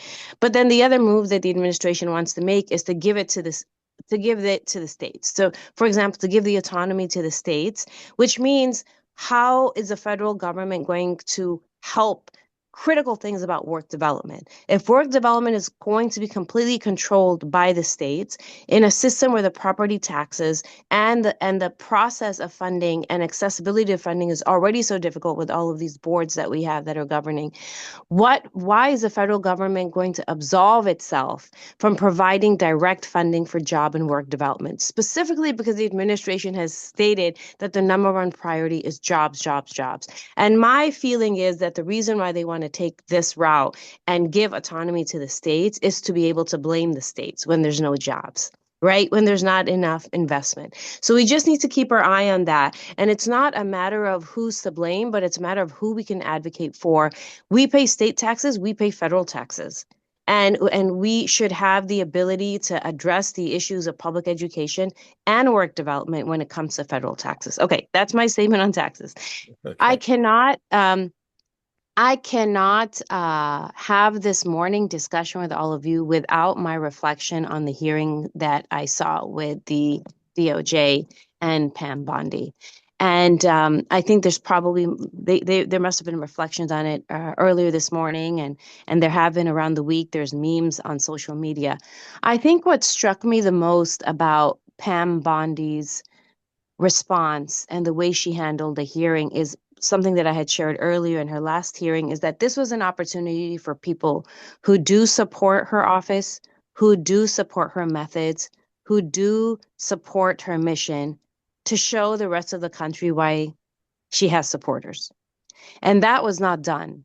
In fact, she was not able to defend her position, defend her strategy, and her response to Epstein. And it's a powerful photo. Marie, I don't know if you saw this photo. I'm sure everybody has seen this photo where the survivors are standing behind her and she's not even looking at them. And I just want to say, and I do want to take this moment, not just speak as an attorney, but who would have sympathy and empathy for any victim of any sort. I would like to speak as a woman, because I think as a woman, we think about how could a woman have that kind of positioning in this specific situation. And I would say this, throughout history, whether you see slavery throughout the world, colonialism throughout the world, and you think about the patriarchy that existed in those institutions, and then you wonder, how did families break apart? And I think about the women in times of colonialism and in times of slavery, and how a woman could turn the other way when babies are snatched from mothers or young kids are abused, because it is a natural inclination for a woman or a mother to be deeply disturbed seeing that sight.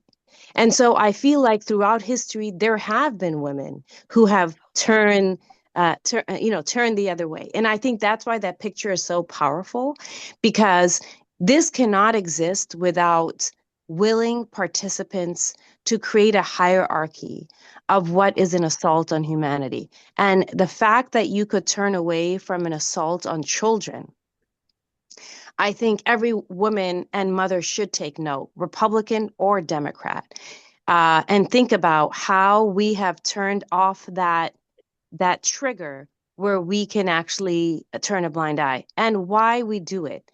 And I think many times throughout history, women have done it for the false sense of financial protection or status protection, which was used by institutions. And are we seeing a replay of that when we watch the hearing? And I think I speak to women of both sides of the aisle, just to think about that, just to think about what is being defended when the questions are not answered, what is being ignored, what is put under the rug, and why it is done so, who is protecting themselves for what reason.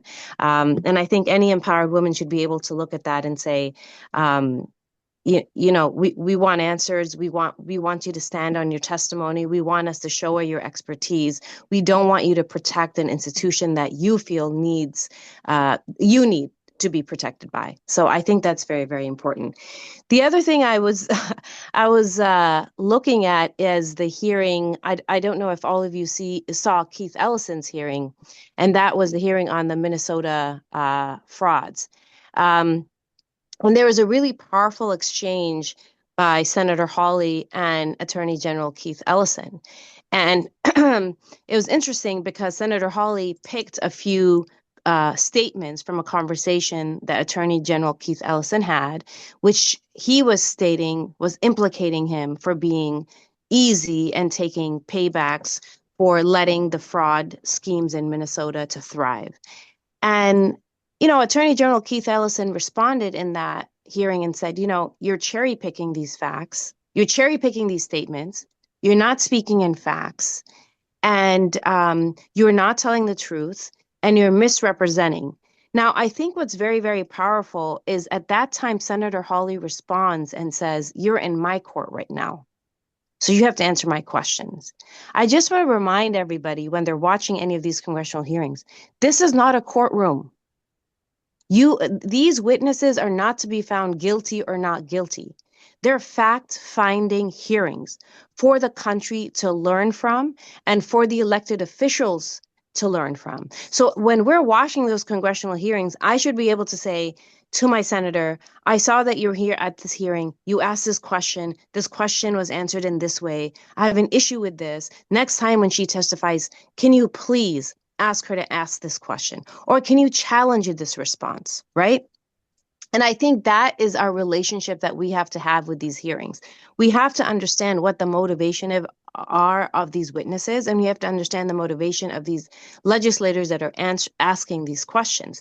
And I think that exchange between Attorney General Keith Ellison and Senator Hawley was very clear, that Senator Hawley felt like this was a courtroom and we are able to indict these individuals as witnesses in a public domain, in a public setting where bad messaging can be put out, false representation can be put out, and the community and the constituents can run with it.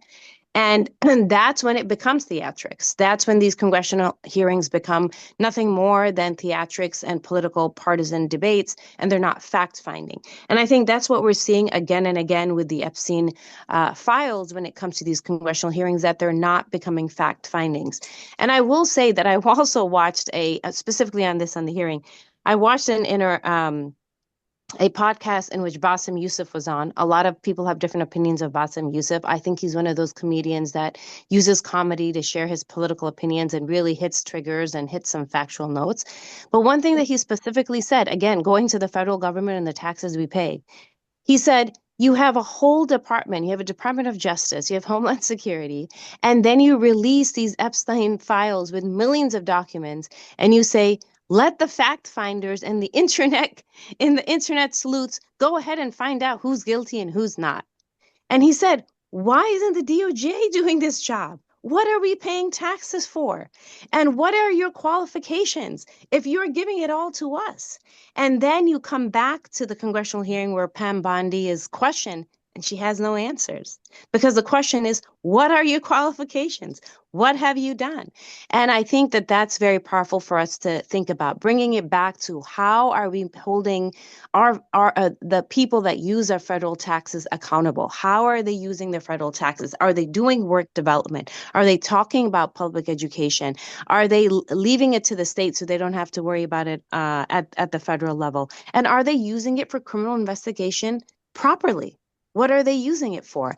And the last thing that I want to tie to this, federal versus state, is really the discoveries that we have made with the ICE detentions and inside those facilities. Now, we've had those discussions before. We've had discussions of private detention systems, who is making money off of these, what is happening to children inside those detention centers. And the question is, when we are sitting in Illinois, and I would love to hear Marie's viewpoint on this, when they're sitting in Illinois and the role of the federal government and these detention systems, centers. Now, if I recall correctly, Marie, correct me if I'm wrong, if anyone else can correct me, that we had a movement within Illinois to not have private detention centers make money, right?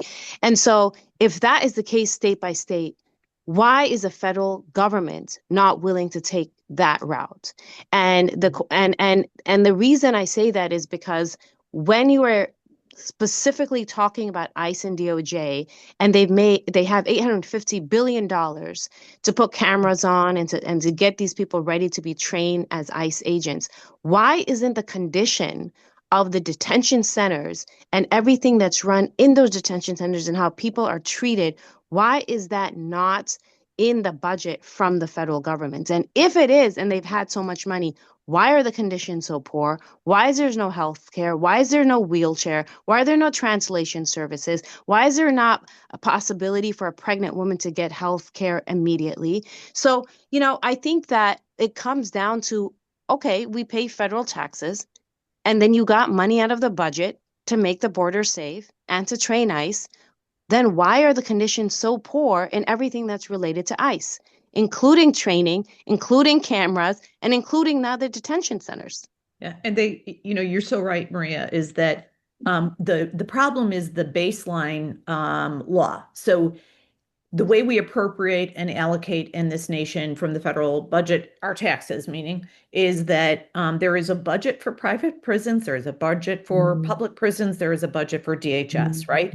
And when we budget for our penal system and our judicial system and all the things, we give them, it comes with strings attached, there's requirements. So jails and prisons, two separate things, by the way, and there's private and public ones, but they all live under very specific rules, is that they have to provide wheelchairs, they have to provide medication, they have to have an infirmary, they have to have X amount of calories every day in their food, right?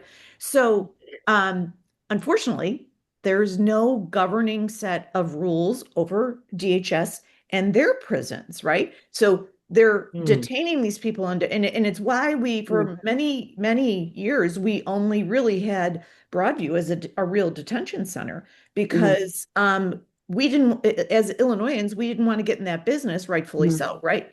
And people even were, 15 years ago, I was one of them, was protesting against that detention center because it wasn't great.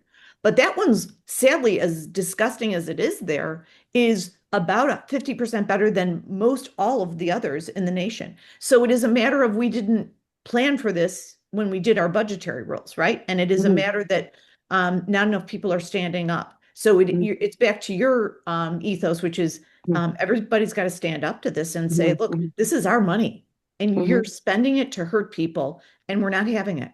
To kill people, right? We know 30 people have died in detention, and 8 have been murdered. 8 have been murdered in front of our eyes. So yeah, the budget, by pulling the budget, everyone thought that it was performative for us to shut down, partial shutdown that we have going on shortly. But it's any money we can claw back from them really helps. Well, Yeah, no, thank you. No, thank you uh, so much. And I think connecting that is so important for people to understand, because a lot of the times when they're listening to this, listening to the issue of federal taxes versus state taxes, and the blame is put on states, it's like, well, there's federal taxes. Can we cover everything that's supposed to be covered there and take accountability of those flaws? Because it's not only job training, education, but now this is a great example for us to see how ICE is executed, how it's trained. And now we can see, is the federal government doing its job in one of its most important priorities, which is border security. And even in those cases, everything is not funded properly, even though there's so much money. So the question is, where is the money going? Why are lives being lost, and why are people that are not trained properly on the front lines of this specific By the way, issue? the super shorthand answer to all of your questions is that money is going to the private sector in private prisons, so billionaires can make more money because they are billionaires that own those private prisons. So that's and that will own these what they're calling the warehouse concentration camps, which they are. These are private sector CEOs that are going to stand to make billions. And we'll get into that next week. Yeah. Okay, folks, you are Can't wait. tuned into the Lightning Strike, and we come every Sunday morning from 8 to 10 on WCPT, Chicago's progressive talk radio station. If you want to join the conversation, we got about 9 minutes to finish off the show today, and the number to call in is 773-763-9278.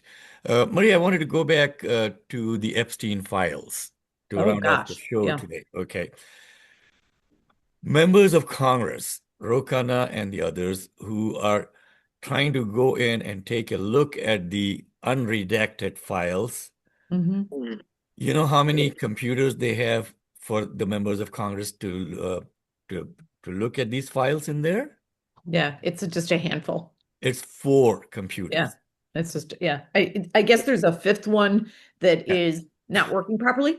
So there you go. My local library has more public access computers, Marie. Okay. And in order for the members of Congress to go in and look and log in, they have to be logged in by a member of, guess who? The Department of Justice. And those people now, it came out during Pam Bondi's hearings, there was a screenshot from a photographer of a note that she had. They are monitoring. Oh yeah, they've recorded everything so they could see what Pramila and Roe and Thomas Massey, everyone. Yeah, so they have a complete recording of what you looked at. Yep. So they're monitoring the searches of what our Congress people are doing. Yeah. What are we coming into, Marie? I mean, is this the republic that we wanted, to have these people in the Department of Justice monitoring the actions of the people's representatives? It was basically a trap. So the reason that they wanted to have this very kind of controlled environment was so that they could do this, because they're trying to figure out what their next plan is, right? So let's recap where we're at. 3 million files have been put out there. Some of the videos, there's another 3 million files that are should be put out there, and there are tens of thousands of videos, right? The Department of Justice has 3 big problems right now. Is that it is clear now that there is involvement international foreign relations involvement between Yes. Israel, Russia, and Epstein. Epstein was also engaged with the CIA in years 2000 through 2010. So there's worry that in fact there may be some foreign relations and State Department secrets that will be problematic. So that's problem number one. Problem number two is that they know that if they give those other 3 million files and the 20,000 videos, that in fact all of these CEOs will be outed, all of these international leaders. We're already seeing that 7 European states have subpoenaed all of the matter, the entire matter, so all 6 million files. And this is why just in the last month, we've seen 4 major European leaders step down. Well, Marjorie Taylor Greene is on record that she had a meeting with Trump, and he said, "Oh, a lot of my friends are going to be affected if Yeah. those files are released." Yeah. And now what Yeah. they're trying to do is they're trying to flood the zone by putting in 3 million Yep. messages out there and then giving them access to members of Congress with only 4 computers to look at the unredacted things. Folks, this is our country. We have got to take it back. Yeah. Midterm elections are coming up. Primary elections are happening right now. March 17th is the primary election. Please do your due diligence. Read up, ask questions, and make sure that if you are going to vote for an incumbent, ask him what his record has been on these subjects, Yeah. or her, what Yeah. her record has been on these subjects. Ask them, right? Yeah. And then hold their feet to the fire. We cannot continue to let these things slide by us and have these super PACs and APACs and no PACs and all kinds of lobbyists coming in and buying our representatives. Yeah. It's Mike, good. Mike, you got any comments on what we have been discussing today? Yes, I do. As a matter of fact, it's too bad President Preckwinkle left already, because I wanted to ask her what her position is and what her position is going to be with the commissioners, the Cook County commissioners on Gaza, the APAC money. I've talked to several commissioners and they act like it doesn't matter. They don't have to take a position. We have nothing to do with it. And I don't think that's an acceptable response. Okay, So I I was think our friend Wissam Shahed is running for Cook County Commissioner also. So folks, go check out Wissam's bio on his website. Dr. White, you got any comments, any questions? I see that you've been shaking your head on it all along. Okay. Marie and Maaria, they're both blowing my mind with all of this information. I mean, oh man, I wish you'd go back into politics, Congresswoman, because we need you. But Yes. I love the candidates that have been coming on over the last few weeks, their practical and their personal approach towards service. And I believe that these candidates and their fresh approach can help shape the next elections and the future of democracy. It's very important, very, very important. Yeah, folks, we had Joey Ruzevich, who was running, was challenging actually Sean Casten in the Illinois 6th District as a guest on the show today with us. We also had Dan Jungles, who is running for Will County Sheriff as a candidate.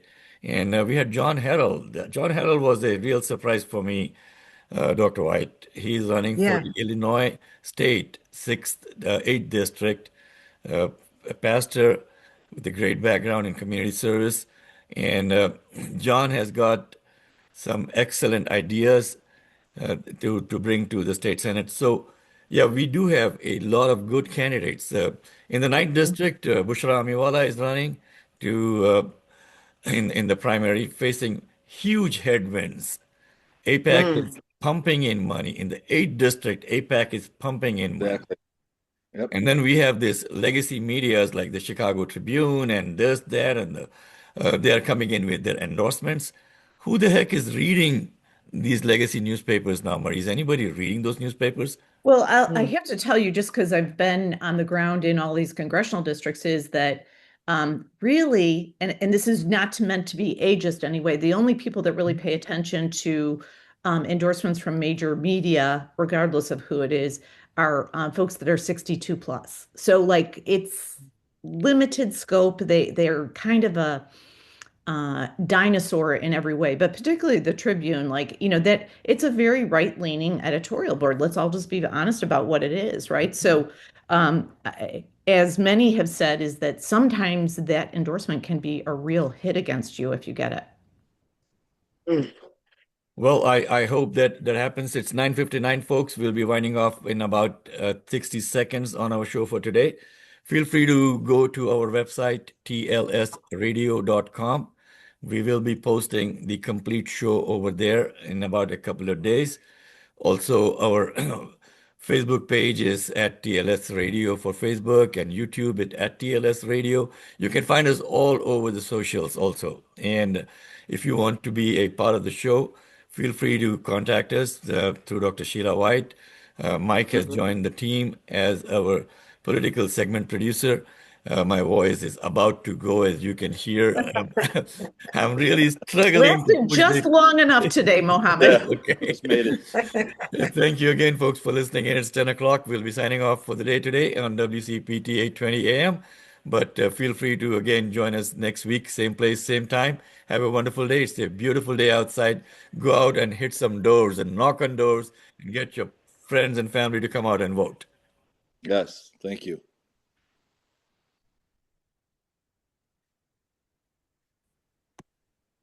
Good show.